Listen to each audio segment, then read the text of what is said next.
Chers amis, je vous salue depuis les monts du Lyonnais, depuis la montagne, où nous avons 20 à 30 cm de neige actuellement. Nous sommes, je donne la date, nous sommes le 29 novembre 2021, et vous venez d'entendre mon chien qui vient d'aboyer. Ben oui, parce qu'il aime la neige. Il aime la neige, il aime sortir. Là, je le vois, il tourne en rond. Et il veut me dire, papa, tiens, le voilà, je le caresse. Il veut me dire, mais alors, quand est-ce qu'on bouge? Ben oui, il aime bien se vautrer dans la neige, aller faire son petit tour, et puis il creuse des terriers, il fait plein de jolies choses. Bien, moi j'aime la neige également, j'aime beaucoup la neige, et j'aime bien marcher dans la neige. Ça fait crac, crac, crac, vous savez, c'est très agréable. Et ce qui se passe par temps de neige, c'est qu'il y a un silence complet. Les bruits sont assourdis et il y a un silence que j'aime beaucoup. Et alors, cette couleur blanche immaculée nous rappelle que nos péchés sont pardonnés. Même s'ils étaient rouges comme le cramoisi, dira le prophète, au nom du Seigneur, eh bien, ils deviendront blancs comme neige. Je me souviens de l'enterrement du papa Burkhardt, pour ceux qui l'ont connu, un homme de Dieu absolument extraordinaire, qui a exercé un ministère toute sa vie, et à l'âge de 80 ans, voilà que Dieu l'appelle en Afrique. Eh bien, pendant toutes ces années où il a largement vécu, eh bien, il voyageait en mobilette, il allait de village en Afrique, et il a fondé, je pense, 500 églises qui sont toujours présentes à l'heure actuelle. Vous voyez que même sur le tard, on peut porter du fruit pour le Seigneur. Alors ça m'interroge parce que je viens d'avoir 69 ans, et puis vous savez que 69 ans, il y a 40 ou 50 ans, c'était âgé. C'était vieux. Mon papa est décédé à 73 ans d'un cancer du poumon. Alors à l'époque, on parlait des vieux, 70 ans. Maintenant, on nous dit, mais tu es jeune, tu es encore pétillant, tu vas vivre longtemps. L'autre jour, un frère m'a envoyé par WhatsApp un message, oui, tu vivras jusqu'à 120 ans. Bon, écoutez...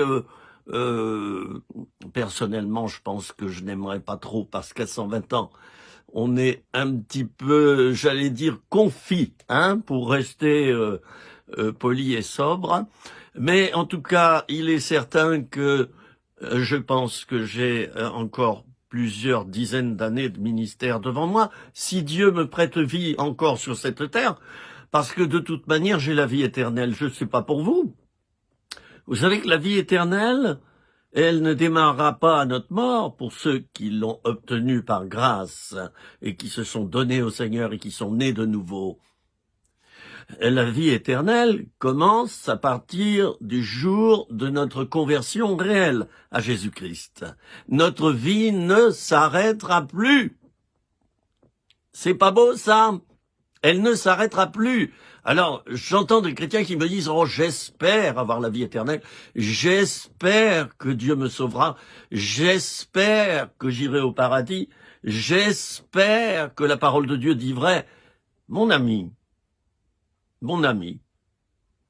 quand tu as de l'argent dans ton porte-monnaie, est-ce que tu espères avoir de l'argent ou est-ce que tu es sûr d'avoir de l'argent avant d'aller faire tes courses? Quand tu agis avec ta carte bancaire, excusez-moi de prendre l'argent comme modèle là, je voulais pas en fait prendre ça, mais ça m'est venu à l'esprit comme ça. Quand ce sont nos actes quotidiens actuellement. Quand tu prends ta carte bancaire et que tu fais un sans contact, hein, tu passes juste ta carte comme ça sur le boîtier. Eh bien, est-ce que tu crois que peut-être tu as de l'argent sur ton compte ou que tu en as? Réponds-moi. Alors au niveau spirituel, puisque nous sommes corps, âme, esprit, nous avons des certitudes physiques, des certitudes psychiques et des certitudes spirituelles. Eh bien, j'aimerais vous interpeller là-dessus et vous dire que c'est très important que nos certitudes spirituelles soit forte. Vous allez me dire, oui, mais je ne vois pas Dieu. Je n'ai pas de preuve. Vous savez, moi, je n'ai pas de preuve que je m'appelle Philippe Ozenet, si ce n'est que c'est marqué sur ma carte d'identité. Et si j'accède à mon acte de naissance, je dirai pas où, si j'accède à mon acte de naissance, eh bien, c'est marqué. J'ai pas de preuve. Si, j'ai une preuve écrite seulement. Écrite.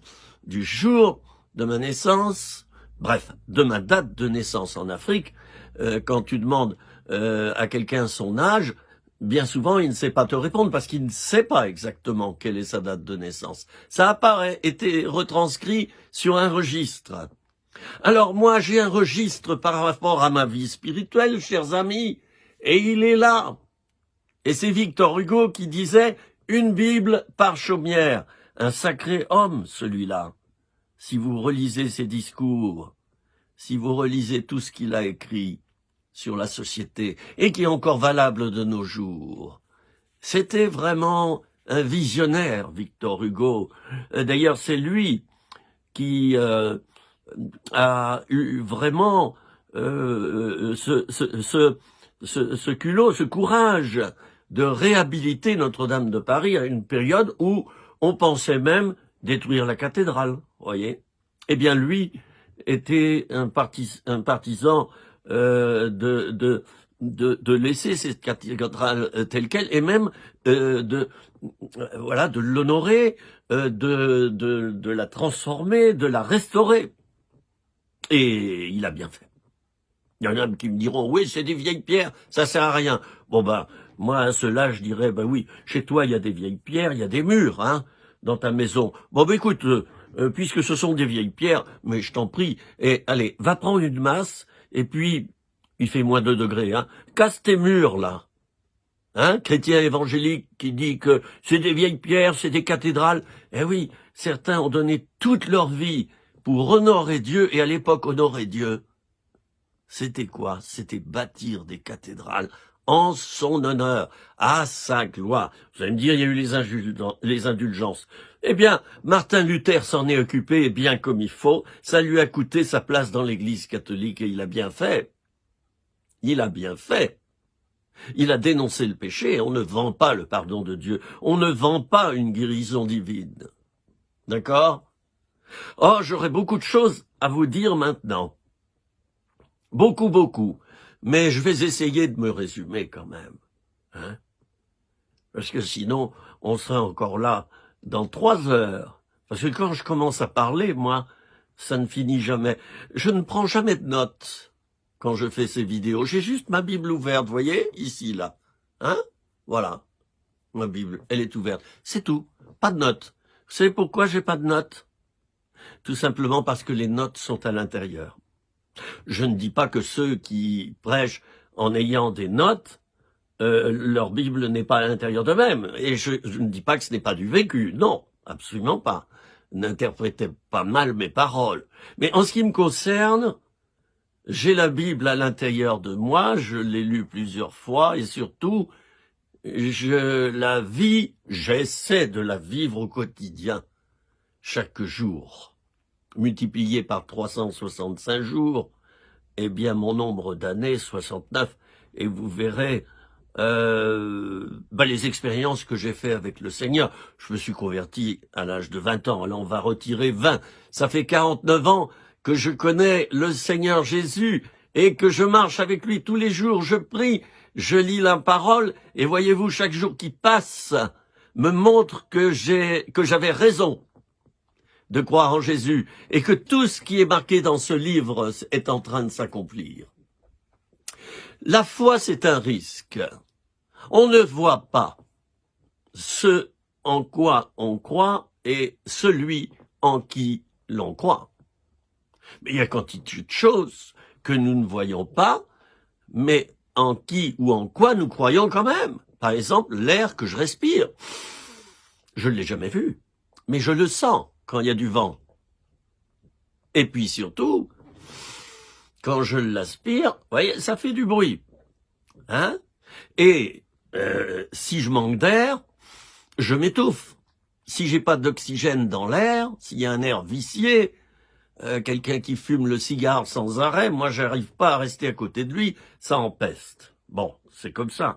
Toute mon enfance, mon père fumait le cigare et moi je fuyais l'endroit où il était à cause de ça. Paix à son âme, je lui en veux pas du tout. Il avait fait la guerre, il a été prisonnier de guerre, il a vécu de terribles souffrances et il éprouvait que ceux et celles qui ont connu de tels traumatismes, eh bien déjà ne parlent pas beaucoup. Ils sont taciturnes, et ça, mon papa était comme ça. Et deuxièmement, bien souvent, ils ont des addictions pour supporter certains souvenirs traumatiques. Alors, je l'ai compris plus tard. Et maintenant, je dis honneur à mon papa. Honneur à mon papa, Henri Ozonnet. Un homme formidable. Mais de son vivant, je n'ai pas su l'apprécier. Vous savez, c'est souvent ça. On se dit, ouais, mon père est casse-pied, ou mon père est comme ceci ou comme cela, mais quand tu es tout seul devant sa tombe, et qu'il commence à neiger, et que tu as froid, et que le silence te répond, c'est là que tu te dis, mince, j'aurais dû chercher à mieux connaître mon père. Alors moi, je l'ai fait après sa disparition. Je l'ai fait. J'ai pleuré. Vous savez pourquoi j'ai pleuré?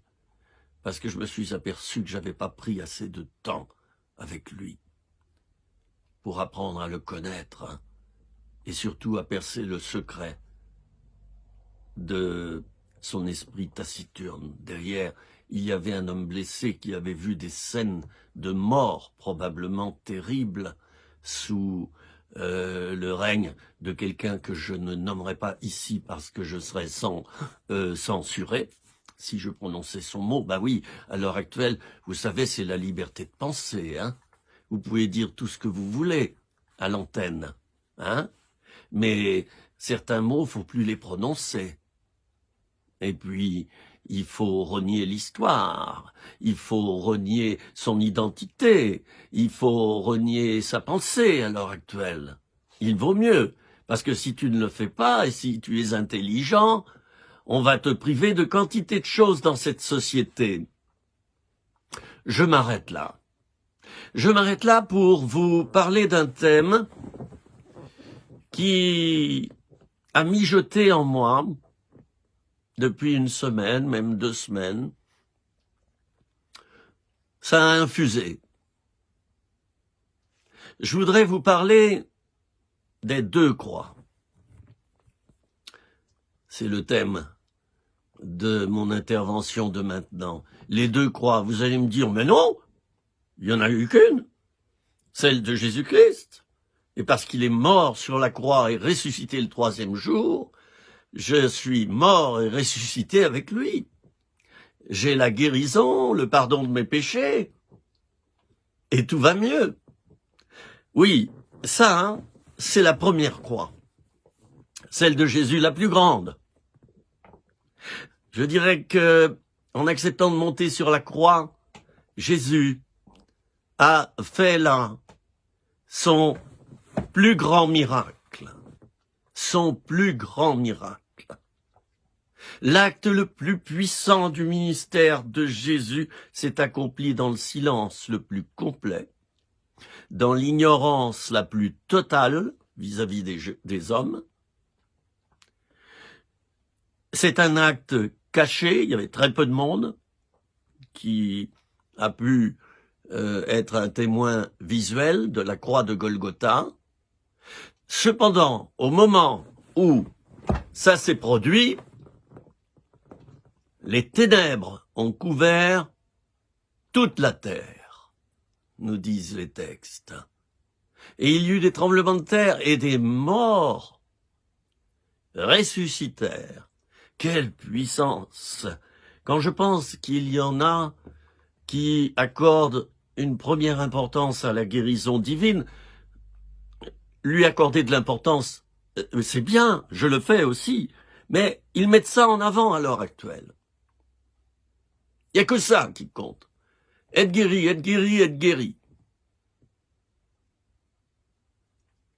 Mais, chers amis, nous passons à côté alors de la deuxième croix.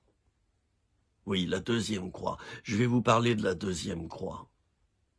Celle qui n'est plus prêchée dans nos églises évangéliques à l'heure actuelle. Parce que ça rapporte pas. On engrange moins d'âmes si on la prêche, cette deuxième croix. On préfère prêcher la facilité. On préfère prêcher ce qui est visible, les prodiges et les miracles. Allez, le paralytique, lève-toi et marche, ce qui est véridique. Jésus l'a fait, et certains hommes et femmes de Dieu l'ont accompli au nom de Jésus également. Je ne me moque pas lorsque je parle de cela. Mais certains prédicateurs de nos jours prêchent un évangile de prestidigitation, un évangile du tape à l'œil, un évangile où l'on voit. Or, la foi, c'est croire sans voir, les amis. Le juste vivra par la foi.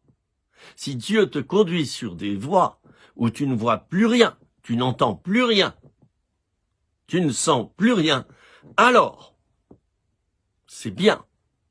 Ça veut dire que tu commences à marcher avec Dieu dans ta vie chrétienne, et ce n'est que le début. Voilà la bonne nouvelle. Ah, toi, tu voudrais t'attacher à ce que tu vois. Tu voudrais une vie chrétienne où tu contrôles tout, où tu vois tout, où tu as la preuve de tout. Eh bien non. Jésus ne l'entend pas de cette oreille, et il va te faire passer par des événements dans ta vie où tu ne verras plus rien, où tu ne sentiras plus rien. Ça, c'est la foi. Et la foi, dans ce cas-là, elle devient solide comme un roc. Elle s'endurcit dans le bon sens, c'est-à-dire qu'elle devient encore plus solide. Et c'est ça la vraie foi, chers amis. C'est pas celle qu'on nous annonce à l'heure actuelle, qui bien souvent est une foi artificielle, une foi facile. Viens Jésus, tu n'auras plus de problème, tout ira bien, tu seras guéri, tu seras béni. Et nous voyons à l'heure actuelle des confessions et des proclamations sur Internet. Aujourd'hui, je proclame que tout ira bien dans ta vie. Aujourd'hui, je proclame que ce qui était difficile va devenir facile. Ça pullule, chers amis. Ça pullule, ces déclarations. Je n'ai rien contre la proclamation de la parole de Dieu, utilisée avec intelligence spirituelle et au bon moment. Je n'ai rien contre, bien au contraire. Mais cette espèce de proclamation quotidienne qui est comme une recette pour aller mieux, et toujours mieux, n'est-ce pas? On va l'appliquer à chaque chose difficile qu'on rencontre? Non, chers amis. Petit à petit, et j'en viens à mon thème, nous rentrons. Si nous faisons comme cela, si nous nous attachons au visible, à tout ce qui est prodige, à tout ce qui est sensationnel, nous rentrons dans la négation de la deuxième croix. Qu'est-ce que c'est que cette deuxième croix, chers amis? Je fais exprès de vous mettre l'eau à la bouche. Certains m'ont déjà compris. Eh bien oui, il y a une deuxième croix, et celle-ci, elle n'est pas enseignée. Je me rappelle d'un très bon livre, un petit fascicule de couleur jaune. Il y a 40 ou 50 ans, ça circulait dans nos églises. Ce petit livre s'intitule « Le chemin du calvaire » de Roy Hession, avec un H devant. Roy, R-O-Y, Hession, H-E-2-S-I-O-N. Si vous pouvez vous le procurer. Ce petit livre, j'ai eu cette grâce de le lire peu après ma conversion. Et j'ai compris que mon chemin de vie chrétienne serait pour toujours un chemin de croix. Pas dans le sens où, eh bien, mon avenir ne serait que malheur, n'est-ce pas? Non. Dieu a des projets de bonheur pour nous. Mais il ne fait pas que nous puissions faire l'économie de la croix. Quelle croix, me direz-vous? Si quelqu'un veut venir après moi, c'est Jésus qui parle, qu'il renonce à lui-même, qu'il se charge chaque jour de sa croix et qu'il me suive.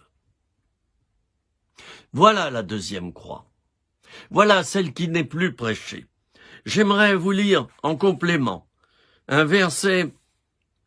Il faut que je vous donne la première référence. C'est Matthieu chapitre 16 et verset 24, s'il vous plaît.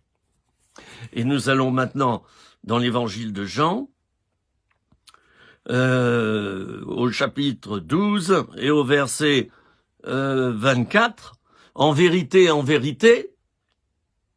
je vous le dis, si le grain de blé qui est tombé en terre ne meurt, il reste seul. Mais s'il meurt, il porte beaucoup de fruits. Si quelqu'un aime sa vie, il la perdra.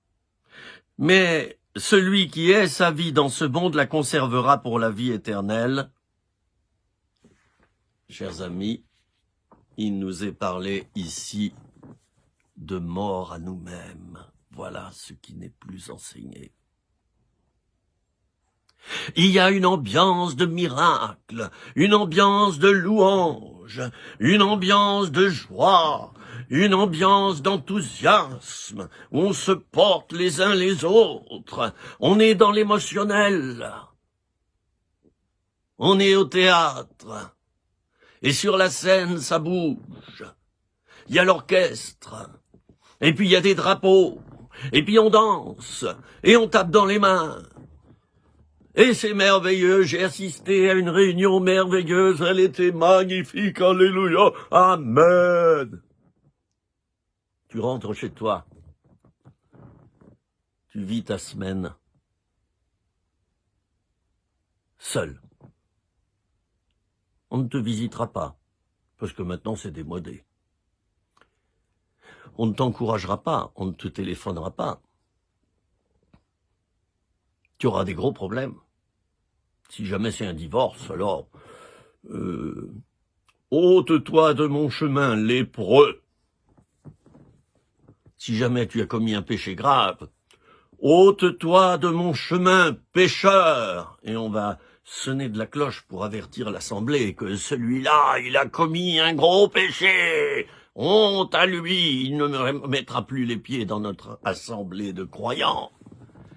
Mais vous savez, à l'heure actuelle, l'évangile authentique, le vrai évangile de la miséricorde, de l'amour du pécheur, n'est plus prêché, les amis. On prêche quelque chose de bien ronflant, quelque chose qui plaît, quelque chose qui flatte, le moi. Eh bien moi, je me permets dans cette vidéo de vous annoncer quelque chose qui vous déplaît, qui vous ne fait pas du bien sur le moment. Je me permets de vous rappeler à l'ordre, frères et sœurs, et de vous dire que Jésus nous a montré le chemin du renoncement, de la souffrance. Il est appelé le serviteur souffrant, habitué à la souffrance. Je me permets de vous annoncer une voie de souffrance. L'apôtre Paul dira à Timothée, souffre avec moi comme un bon soldat de Jésus-Christ, car il n'est pas de soldat qui s'embarrasse des affaires de la vie s'il veut plaire à celui qui l'a enrôlé. L'apôtre Paul parlera du laboureur qui doit attendre des mois avant que le grain de blé ne meure. Et précisément, dans le texte que je vous ai lu, il est parlé du grain de blé qui meurt, et parce qu'il meurt, il porte beaucoup de fruits.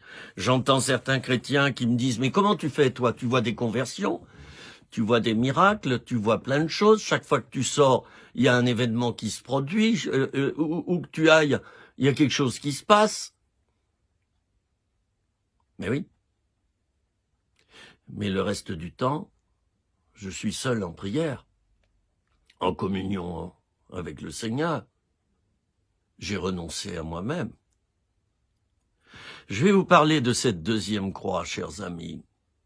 Et pour cela, je reprends ce verset dans l'évangile de Matthieu au chapitre 16 et verset 24. Si quelqu'un veut venir après moi, vous vous souvenez du jeune homme riche? Il est reparti tout triste. Il a refusé sa croix. Donne tes biens, vends-les ou donne-les aux pauvres. Et quand on n'aura plus rien, reviens me voir. Oh, maman. Ça, on ne le prêche plus. On prêche l'évangile de l'abondance, de l'escarcelette, les sonnantes et trébuchantes dans les collectes et dans la vie privée. La belle voiture, la belle maison, les comptes en banque bien rembourrés parce que Dieu nous bénit, n'est-ce pas? Mais qu'est-ce que c'est que cet évangile de thésaurisation? C'est l'évangile du plaisir, c'est l'évangile du monde. C'est l'évangile du monde. La vie chrétienne est un sacrifice, chers amis. La vie chrétienne, c'est se mettre à genoux, c'est plier le genou, non pas devant Baal, et devant ce monde, et devant des gouvernements qui prennent des mesures iniques constamment et la nuit, à 60 votants sur 400 ou 450. Chers amis, attention. Je m'aperçois que l'Église se prosterne devant l'esprit de ce monde à l'heure actuelle. Nous sommes en novembre 2021. Il y a un tri qui vient de se faire entre les vierges folles et les vierges sages. Les vierges folles, nous les voyons maintenant de nos yeux. Avant, nous soupçonnions qu'elles étaient là. Maintenant, nous les voyons et elles prennent la parole dans les églises. Abondamment en ce moment. Pour montrer le chemin de la perdition. Oui, de la perdition, chers amis, car le chemin qui mène à Jésus, c'est un chemin étroit. La porte qui mène à Jésus, c'est une porte étroite. Pour vivre avec Jésus de nos jours, il faut savoir accepter et supporter la souffrance, l'épreuve, le renoncement et parfois l'échec. Dieu ne te demande pas de réussir, il te demande d'obéir, et c'est bien différent, mon frère, ma sœur. Je te le répète, c'est bien différent. Dieu ne te demande pas de réussir, d'avoir de l'argent, de devenir riche et que tout aille bien dans ta vie parce que tu n'as pas d'épreuve. C'est pas cela que Dieu te demande. Dieu te demande d'obéir à sa parole. Et pour obéir à sa parole, il faut renoncer d'abord à soi-même.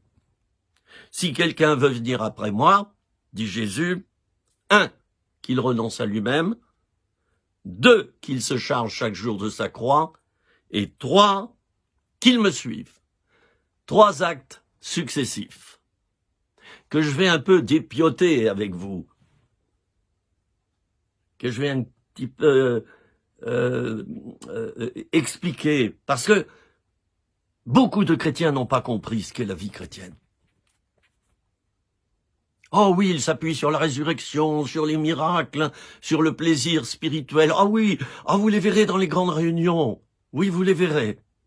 Mais au moment où il faut parler à ce monde et dire vous vous trompez, vous êtes abjects, vous vous roulez dans la fange et dans l'impureté, au moment où il faut des hommes et des femmes courageux qui reprennent ce monde, il n'y a personne. Tout le monde va dans les églises bunkers se protéger, on va prier, on va se shooter avec Jésus, avoir sa petite pique-pique de Saint-Esprit. Je vous ai dit que je vous ferai pas du bien par moment. Et puis alors, on a reçu la sainte drogue, et on repart, ça dure 24 à 48 heures, puis ensuite on pleure, et les gens ne vont plus. Ben oui, ils se sont attachés au sensationnel.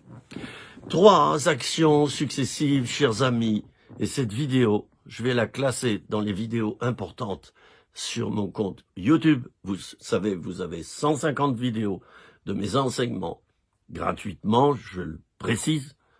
L'évangile est gratuit. Vous pouvez voir ces vidéos. Vous tapez dans YouTube Philippe Auzenet, A-U-Z-E-N-E-T. Vous accédez à ces vidéos. Il y a plein de thèmes. Oh, j'ai choisi la simplicité. Vous ne me trouverez pas en costume cravate avec un langage religieux et clérical. Parce que moi, j'en veux pas de ça. Il y en a marre de ça. J'ai souffert toute ma vie, au milieu de gens, quelquefois cléricaux, religieux. J'ai décidé à la fin de ma vie d'abattre ce totem de la religiosité et je me présente à vous tel que je suis.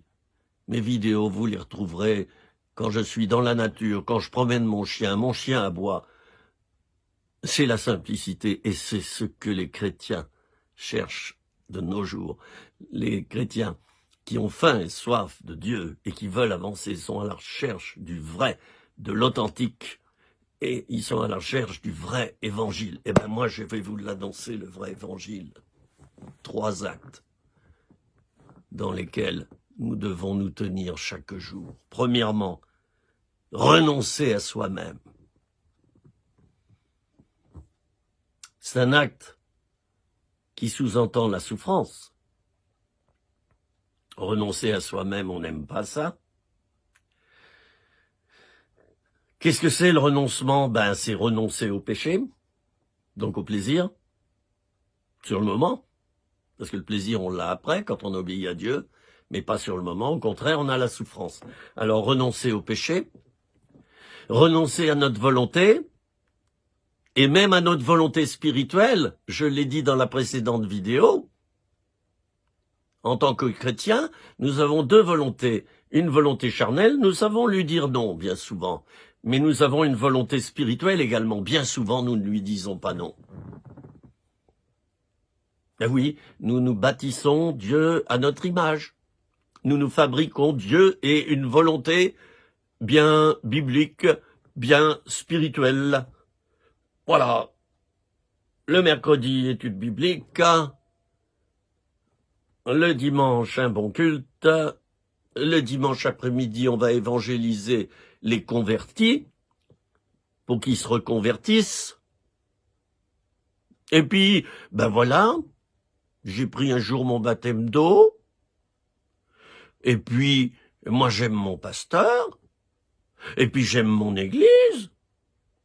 Et puis, on a une belle église avec des beaux bâtiments qui ont coûté bonbon, hein. Ça a coûté des millions d'euros, hein. Oh, ben on n'est pas n'importe qui, nous. On n'est pas comme ces espèces de petits serviteurs de Dieu qui n'ont pas de vision et qui ont des petites églises. Ça, je l'ai entendu de mes oreilles, pendant que moi, je m'occupais des paumés, des clochards, des toxicos, des dépendants sexuels. Je l'ai entendu de la part, notamment, d'un pasteur qui se veut grand en France. Hein. C'est bien, tu vas visiter les petites églises, tu fais bien, ils ont besoin.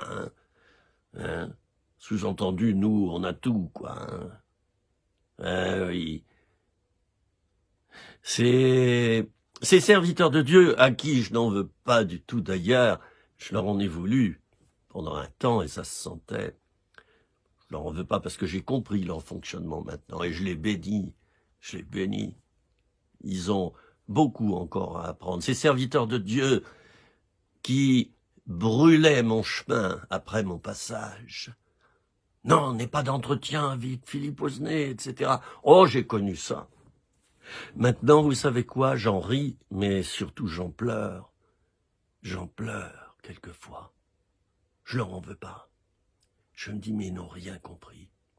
Ben oui, comme moi je mettais je mettais les mains dans la boue et dans le cambouis, et j'avais les mains sales. On voyait que j'avais les mains sales. Et on faisait, comme du temps de Jésus, lépreux, lépreux. Puis ils avaient une petite clochette et les gens fuyaient. Jésus était l'ami des pécheurs. Moi, dans mon ministère, j'ai toujours été l'ami des grands pécheurs. Je suis allé manger dans leur maison. Je suis allé dormir dans leur maison. Je les ai soutenus.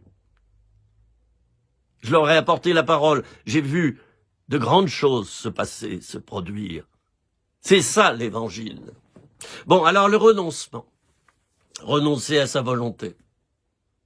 Renoncer à son avenir. Renoncer peut-être à sa profession. Je suis passé par là. J'étais un hôtelier. J'ai fait une école biblique. Je suis devenu pasteur parmi les paumés. Renoncer à sa famille, j'ai dû me couper de certains membres de ma famille qui étaient décidément trop toxiques et qui m'empoisonnaient la vie. Je leur en veux pas, mais j'ai dû couper. D'ailleurs, Jésus en a parlé, les apôtres également, que quelquefois on est obligé de quitter son père, sa mère, sa fratrie, on est obligé de quitter son métier, on est obligé de quitter plein de choses. Alors le renoncement, c'est ça. C'est obéir à Dieu en ce qui concerne le fait de dire non. Non à sa famille, car elle nous entraîne parfois, non à notre famille, pardon, parce qu'elle nous entraîne quelquefois à désobéir à Dieu. Non à une volonté charnelle, car parce que les œuvres de la chair, et on les connaît bien, elles produisent la mort en nous. Non à tel ou tel lieu, parce que c'est pas là que Dieu veut que j'aille. Non à certains enseignements qui ne sont pas bibliques, qui sont des fausses doctrines. Non à l'évangile de l'abondance, de la prospérité, et maintenant de la prestidigitation par le miracle. Il n'y a plus que ça qui compte. Olé, olé, braves gens. Qui veut un miracle? Ah, je les vois sur des chaînes de télé, ces prédicateurs, qui vont prier pour les gens avec magie. Ils prennent le Saint-Esprit comme une force magique. Oh, reçois maintenant. Oh, vous savez, moi, quand j'ai prié pour les gens, quelquefois publiquement, ils étaient saisis par le Saint-Esprit, j'ai rien contre. Ils se mettaient à trembler. J'ai rien contre. D'ailleurs, il y a eu, à une époque, un mouvement d'église qui s'appelait les Quakers. Ça veut dire les petits trembleurs. Et je me souviens de mon fils David. Lorsqu'il avait, écoutez, je suis en train de réfléchir, peut-être 12, 14 ans. On a fait un culte à la maison. Il a été saisi du Saint-Esprit. Il s'est mis à trembler pendant 2 heures, chers amis. On l'a laissé là, assis, devant la cheminée. Il tremblait, il s'arrêtait pas de trembler. On n'était pas du tout inquiets. On savait qu'il avait une visitation en esprit. Ben oui, à la Pentecôte, ça a été plus que ça d'ailleurs. Ça a été des langues de feu qui sont descendues sur la tête de chaque disciple. Et quand ils sont sortis, ils étaient comme ivres. Ivre, ça veut dire...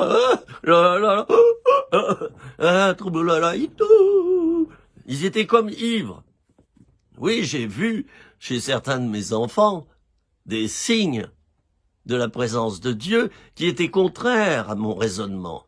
Mais j'ai accepté que l'Esprit de Dieu agissait comme ça, du moins que la réaction physique de certains de mes enfants par rapport au Saint-Esprit, ça donnait des tremblements et d'autres choses.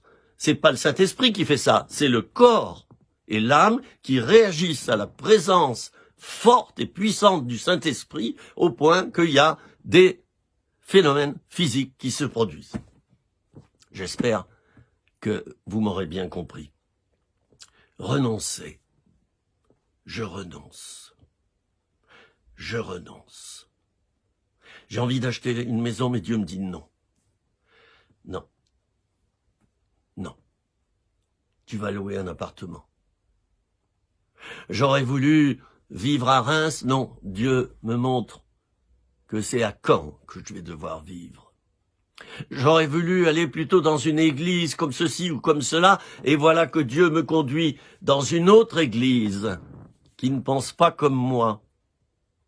Mais c'est la volonté de Dieu que je sois dans cette église. Vous savez, ceux qui changent sans arrêt d'église, c'est suspect. C'est suspect. Quelque part, ils sont à la recherche de leur volonté spirituelle à eux. Vous m'entendez? De leur volonté spirituelle à eux. Alors, il y en a même qui vont plus dans une église. Mais ça, c'est parce qu'ils ne renoncent pas à eux-mêmes. L'église n'est pas parfaite. Une assemblée, une communauté parfaite, tu la trouveras jamais. Mais toi, comme tu passes pas par le renoncement, tu supportes pas les autres. Parce que tu voudrais qu'ils soient comme toi tu veux. Et tu te l'appliques à toi-même, d'ailleurs, ce règlement. Toi, tu as décidé que tu serais comme ça et pas autrement. Et tous ceux qui rentrent pas dans ton moule, tu les fuis. Tu vis dans le rejet, mon ami. Premier acte, le renoncement. Je renonce. C'est difficile. C'est difficile. je sue, je vis des épreuves que j'aurais jamais voulu vivre. Et Dieu me conduit sur des sentiers qui ne sont pas les miens et qui ne sont pas les sentiers spirituels que j'aurais aimé emprunter. Ça, je le rajoute aussi. Parce qu'à l'heure actuelle, il y a beaucoup de chrétiens, certes, qui sont dans des choses spirituelles, mais est-ce qu'ils renoncent à eux-mêmes? Est-ce qu'ils portent leur croix? Est-ce qu'ils sont dans la volonté de Dieu en plein centre? Vous savez, imaginez, hein, quand on tire à l'arc, imaginez une cible. Est-ce qu'ils sont en plein milieu de la cible? Non. Ils sont en plein milieu de leur cible spirituelle à eux. Ils ne vont pas évangéliser dans les rues. Ils ne vont pas dénoncer le péché autour d'eux. Ils vont, leur Facebook, on ne parle jamais de Jésus dedans. Ils ne témoignent jamais aux autres. Ils cachent le fait qu'ils soient chrétiens. Oh, j'ai aimé cette période d'il y a 30 ans où il y avait un réveil. Chaque chrétien mettait un petit signe en forme de poisson, ictus. C'est le signe des premiers chrétiens, c'est comme ça qu'ils se reconnaissaient. Je me souviens sur l'autoroute d'avoir été klaxonné par une voiture. Je me disais, mais celui-là, alors il y en a marre, hein. Et puis il me double, il me fait une queue de poisson. Bah oui, une queue de poisson, bah oui, il y avait un poisson derrière son véhicule. Alors, il mettait son clignotant de temps en temps pour m'avertir. Et à la prochaine sortie d'autoroute, je veux dire à la prochaine aire de repos, il est sorti, je l'ai suivi. Et là, on a bu le café ensemble au Resto-Route, ça s'appelait le Resto-Route à l'époque, on n'appelle plus ça comme ça, et là il nous a donné plein de t-shirts avec des versets bibliques, des porte-clés, il nous a donné des traités bibliques. Voyez, ça c'était le réveil. Maintenant les gens se terrent dans leur maison, ils ne parlent plus de Jésus, ils ne renoncent plus à eux-mêmes. Ils cachent leur Bible, ils lisent plus leur Bible. Premier acte, renoncer à soi-même. Deuxième acte, porter chaque jour sa croix. Le troisième acte, c'est donc quoi? Suivre Jésus. C'est le fait qu'on passe par les deux premières portes, la porte du renoncement et la porte de la croix, qui fait qu'on réussit à suivre Jésus. Et c'est pour ça que le jeune homme riche est reparti tout triste. Il n'a pas pu suivre Jésus parce qu'il n'a pas traversé la porte du renoncement en vendant tous ses biens. Il n'a pas pris sa croix sur lui. Et je vais vous expliquer dans quelques instants ce qu'est prendre sa croix sur soi dans ce moment précis. Et alors, il a été inapte pour le service. C'est comme le service militaire. Certains ont été déclarés inaptes parce qu'ils avaient des problèmes ou psychologiques ou physiques qui les rendaient incapables de faire le service militaire. Ça durait 1 an à l'époque. Et le président que vous connaissez, ce président qui a supprimé le service militaire, il a eu tort. Il a eu tort. Parce que les garçons, à 18 ans, 17 ans, faisaient 1 an d'armée, ils ressortaient des hommes. Maintenant, il n'y a plus ça. Si, il y a quoi? Des jeunes qui sont sans arrêt en train de tapoter leur clavier. Ils sont dans leur truc. Et quand on leur parle d'amour, de fraternité, ça n'a plus d'impact. Ce qui compte, c'est le plaisir sexuel, le plaisir visuel, le plaisir auditif, le plaisir des yeux, le plaisir de tout. On consomme, nous sommes des consuméristes. Oh là là, qu'est-ce que j'en ai des choses à dire. Et je pense que je vais enregistrer une deuxième vidéo à la suite, mais qui passera la semaine suivante par rapport à celle-ci. Je vous signale encore que désormais, j'ai décidé de poster chaque lundi sur Facebook une nouvelle vidéo d'enseignement. Et elle reste attachée, épinglée en haut de mon Facebook. Vous avez la semaine pour l'écouter et la regarder. Elle dure une quarantaine de minutes environ, 40-45 minutes.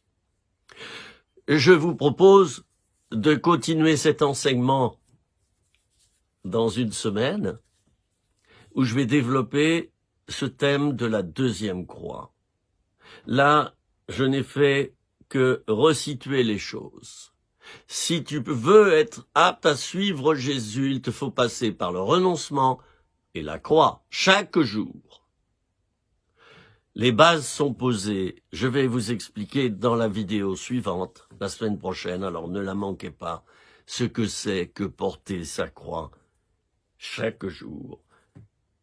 Deux choses différentes. Renoncer à soi-même, porter sa croix. Deux actes bien différents, complémentaires, et qui font que nous arrivons à suivre Jésus. Je vous dis à très bientôt, les amis. Moi, je vais boire une tasse de thé et je vais enregistrer une autre petite vidéo de Philippe à la suite. Je vous fais un grand sourire. Mais vous savez, c'est mon cœur qui vous sourit. Je vous aime, chacun d'entre vous. Je vous aime.